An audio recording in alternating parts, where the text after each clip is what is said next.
Indonesia Bertauhid TV.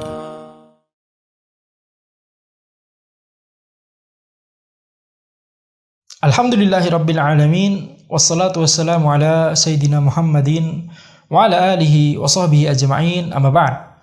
Penulis berkata zakat fitri dan zakat mal.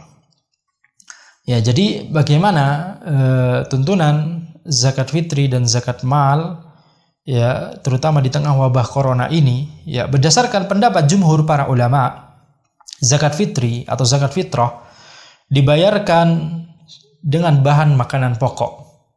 Abdullah bin Abbas radhiyallahu anhu berkata, "Farada Rasulullah sallallahu alaihi wasallam zakat al-fitr tuhratan lis-sha'im min al-lawi wal rafath wa tu'matan lil masakin. Faman addaha qabla as-salah fahiya zakatun maqbulah. Waman addaha ba'da shalah fahiya sadaqatun minas sadaqat." Rasulullah sallallahu alaihi wasallam mewajibkan zakat fitri sebagai penyuci orang yang berpuasa dari perkataan yang sia-sia dan buruk, dan sebagai makanan bagi orang-orang miskin. Barang siapa yang menunaikannya sebelum sholat Id, maka ia adalah zakat yang diterima, dan barang siapa yang menunaikannya setelah sholat Id, maka ia adalah sedekah. Ya, jadi zakat fitri itu dibayarkan dengan bahan makanan pokok, bukan dengan uang. Walaupun kita mengetahui ada perbedaan pendapat di kalangan ulama dalam masalah ini, akan tapi pendapat jumhur adalah zakat fitri itu dibayarkan dengan bahan makanan pokok. Bahan makanan pokok ini diberikan kepada 8 golongan penerima zakat menurut pendapat jumhur ulama, yang disebutkan dalam firman Allah Subhanahu wa taala, ya, innamas shadaqatu lil fuqara'i wal masakini wal 'amilina 'alaiha wal mu'allafati qulubuhum wa fir riqabi wal gharimina fi sabilillahi wa minis sabil faridatan minallah wallahu alimun hakim. Sesungguhnya zakat itu hanyalah untuk orang fakir, miskin, amil zakat, dan para mu'allaf yang dibujuk hatinya, untuk memerdekakan budak, orang-orang yang berutang, untuk berjuang di jalan Allah, dan untuk musafir, sebagai suatu ketetapan yang diwajibkan Allah, dan Allah Maha mengetahui lagi Maha bijaksana. Ya, jadi ada 8 golongan penerima zakat, ya, baik itu zakat fitri ataupun zakat mal. Penjelasan ringkas untuk 8 golongan penerima zakat ini adalah sebagai berikut. Pertama, fakir, orang yang tidak memiliki harta sama sekali atau hanya mencukupi sampai setengah dari kebutuhannya. Ya, definisi fakir, nggak punya harta sama sekali atau dia punya pemasukan akan tapi nggak sampai bisa memenuhi setengah dari kebutuhannya. Kemudian yang kedua, miskin, orang yang hartanya mencukupi setengah kebutuhannya atau lebih tetapi belum cukup untuk memenuhi seluruhnya, yaitu miskin. Jadi kalau kata fakir dan miskin itu digabung, maka maknanya berbeda sesuai dengan yang telah kita sebutkan barusan. Akan tapi kalau kata fakir dan miskin itu disebutkan cuma salah satunya saja, misalnya dalam satu dalil hanya disebutkan fakir, atau di dalil yang lain hanya disebutkan miskin, maka itu mencakup kedua-duanya, mencakup definisi fakir dan miskin yang baru saja kita sebutkan. Kemudian golongan ketiga adalah amil zakat, pengumpul dan penyalur zakat yang telah ditunjuk oleh ulil amri. Yang keempat adalah mu'allaf, orang yang baru masuk Islam untuk semakin menguatkan keimanannya. Ya, jadi ini boleh diberikan zakat. Atau orang kafir yang dekat dengan Islam dan diharapkan keislamannya. Orang kafir, ya, walaupun dia kafir, akan tapi dia dekat dengan Islam, diharapkan keislamannya, maka ya boleh diberikan zakat. Atau orang kafir yang diharapkan berhenti keburukannya kepada kaum muslimin. Ya, jadi ketika ada orang kafir yang zalim, ya, dan kita mengharapkan keburukannya berhenti kepada kaum muslimin, maka tidak mengapa untuk diberikan zakat. Itu termasuk golongan keempat, yaitu mu'allaf. Ya. Yang kelima, riqab, yaitu budak mukatab, yaitu budak yang hendak menebus dirinya kepada tuannya agar bisa merdeka, yaitu namanya budak mukatab. Atau seorang muslim yang ditawan oleh orang kafir dan bisa dibebaskan dengan membayar uang tebusan. Tidak mengapa bagi kita untuk membayarnya dengan zakat. Kemudian yang keenam adalah gharim, orang yang harus membayar sejumlah besar uang dalam rangka mendamaikan dua kabilah kaum muslimin, walaupun dia kaya, ya, maka tidak mengapa bagi kita untuk, ya, memberikan zakat kepada orang seperti ini. Atau orang yang punya utang tetapi tidak mampu untuk membayarnya selama dia sudah bertaubat jika utangnya tersebut karena kemaksiatan. Ada orang utang tapi dia tidak mau bayar, tidak mampu membayarnya, maka kita boleh berikan zakat kepadanya.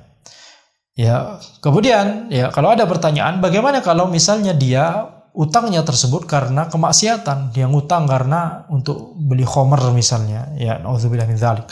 Maka syarat boleh diberikan zakat kepadanya kalau dia sudah bertaubat. Kalau belum bertaubat, berdasarkan indikasi atau qarinah, kita ambil zahirnya, dia tampaknya belum bertaubat, maka kita tidak boleh memberikan zakat kepadanya.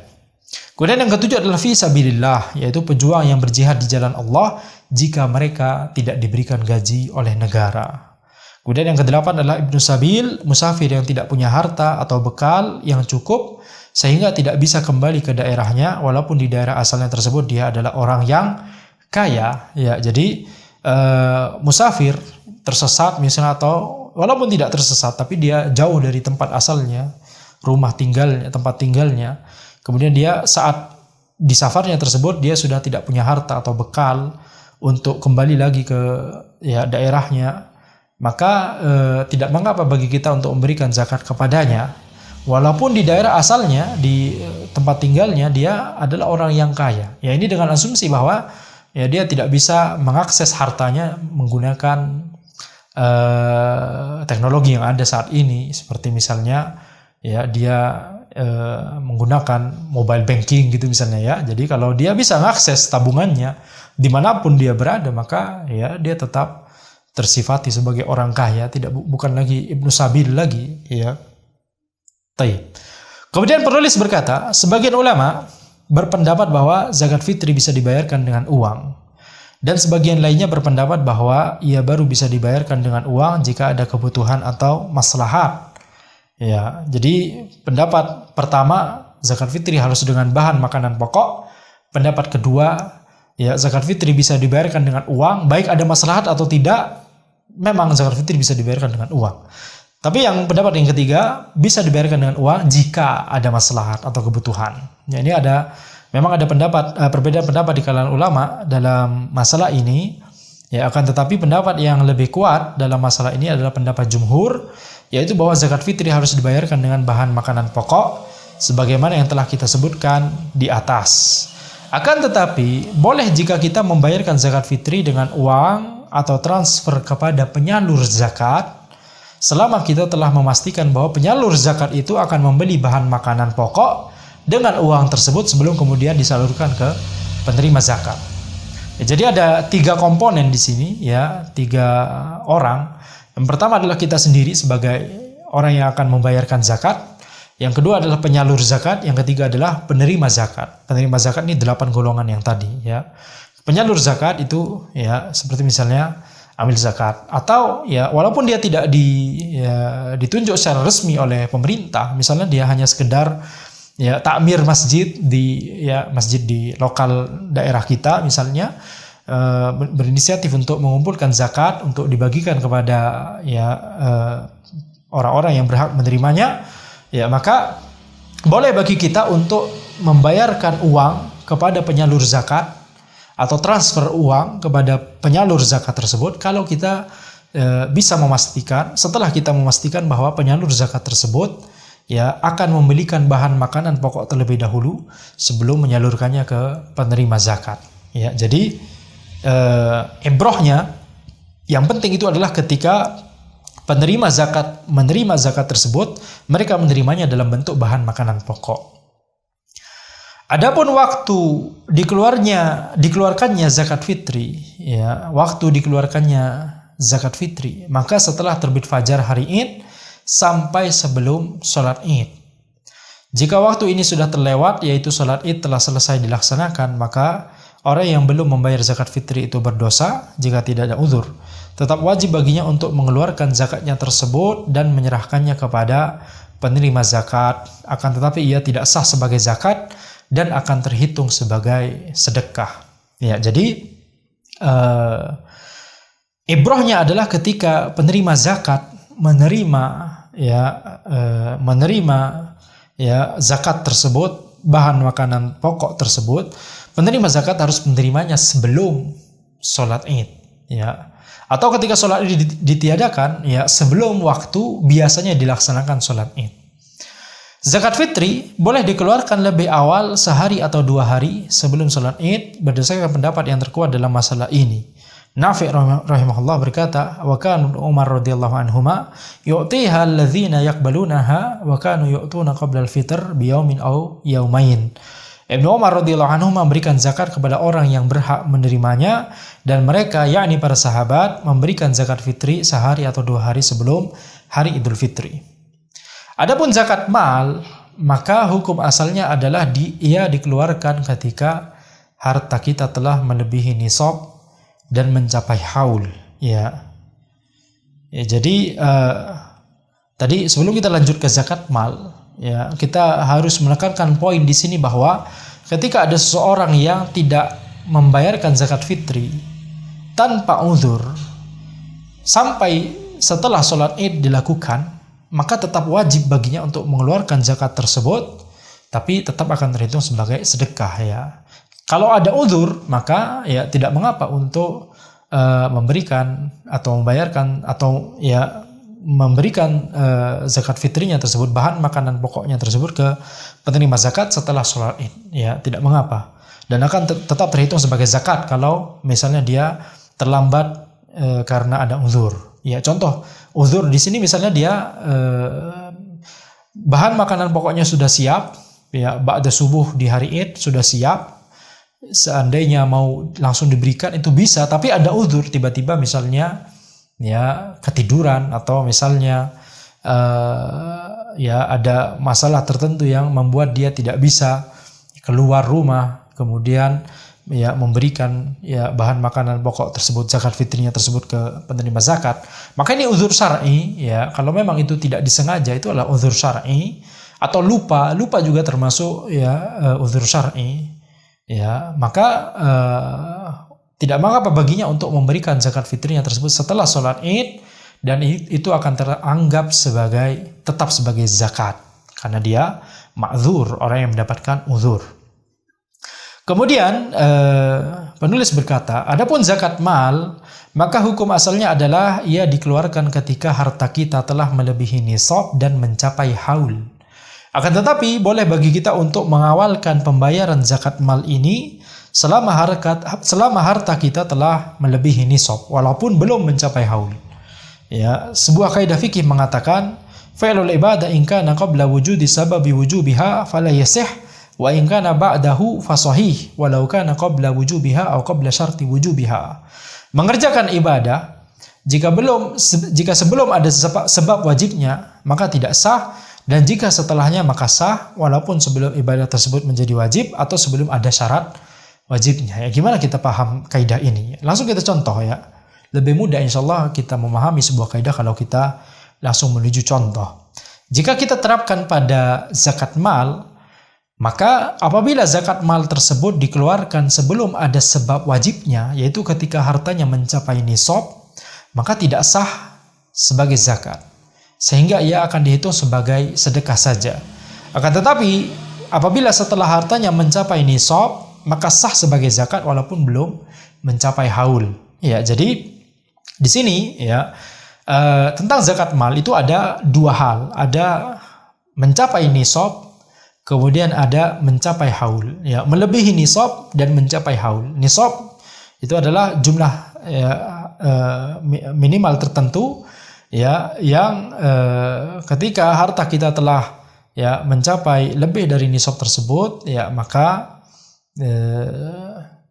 ya kita wajib untuk bayar zakat, ya, setelah mencapai haul. Ya, haul itu adalah 1 tahun Hijriah setelah harta kita melebihi nisab, melebihi jumlah minimal tertentu ini. Jadi ada 2 di sini, ada sebab wajib yaitu ya nisab, dan ya syarat wajib yaitu haul.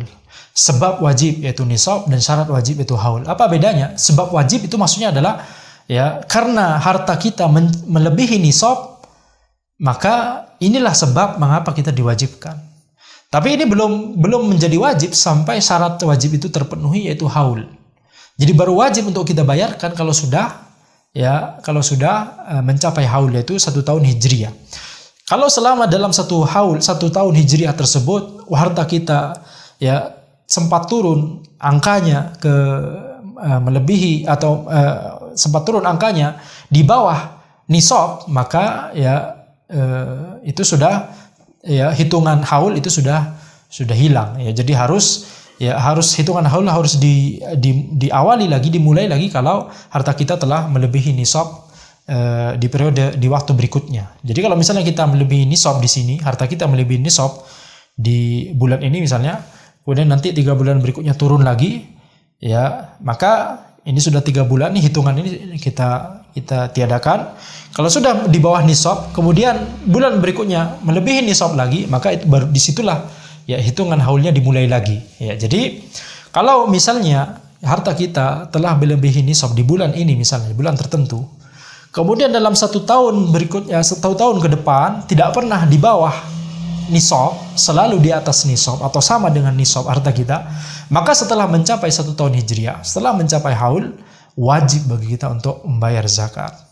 Ya, jadi baru wajibnya itu setelah mencapai haul. Akan tetapi kaidah ini menyebutkan bahwa walaupun seseorang itu belum wajib baginya untuk membayar zakat, yakni selama di periode 1 tahun hijriah ini belum mencapai haul, akan tapi berada di antara ya nisab dan mencapai haul ini, kalau dia membayarkan zakatnya ya di periode ini, maka itu sah sebagai zakat. Ya, ini zakat mal kita bicarakan ya, bukan zakat fitriyah. Maka sah sebagai zakat. Jadi baru wajib setelah dia mencapai haul. Akan tapi kalaupun dia belum mencapai haul, dia sudah membayarkan zakatnya, maka itu sah sebagai zakat. Akan tapi beda kalau misalnya dia membayarkan zakatnya sebelum nisab. Ya, nisab saja belum terpenuhi. Kalau dia mengeluarkan ya sebagian hartanya, maka itu akan terhitung sebagai sedekah, tidak terhitung sebagai zakat. Mengapa? Karena kaidahnya melakukan ibadah jika sebelum ada sebab wajibnya itu nisab, maka tidak sah sebagai ibadah tersebut, tidak sah sebagai sedekah, tidak sah sebagai zakat, tapi akan terhitung sebagai sedekah. Akan tetapi kalau setelah sebab wajibnya, setelah nisab, tetapi sebelum wajibnya itu sendiri, atau sebelum syarat wajibnya itu haul, yaitu di sekitar sini ya, di antara nisab dan haul, maka sah sebagai zakat. Jadi mengawalkan pembayaran zakat itu boleh selama ya setelah nisab. Ya, oleh karena itu jika kita hendak mengawalkan pembayaran zakat mal kita walaupun belum mencapai haul, maka itu tidak mengapa. Mengingat ada kebutuhan mendesak dan maslahat yang besar saat ini, yaitu untuk membantu kaum muslimin yang berhak menerima zakat dan terdampak akibat merebaknya wabah corona ini. Zakat mal boleh digunakan untuk membantu kaum muslimin yang tidak mampu untuk berobat, karena mereka termasuk dalam kategori fakir miskin. Demikian pula zakat mal boleh digunakan untuk membeli alat-alat kesehatan, APD, obat, dan membangun rumah sakit, yang semuanya itu adalah untuk para penerima zakat. Harus penerima zakat yang merasakan fasilitas atau alat-alat kesehatan atau APD atau obat yang dibeli dari zakat tersebut. Maka mengingat ada kebutuhan yang mendesak saat ini untuk membantu kaum muslimin yang sedang kesulitan, kesusahan di tengah wabah corona ini, maka tidak mengapa bagi kita untuk mengawalkan pembayaran zakat mal kita. Nah.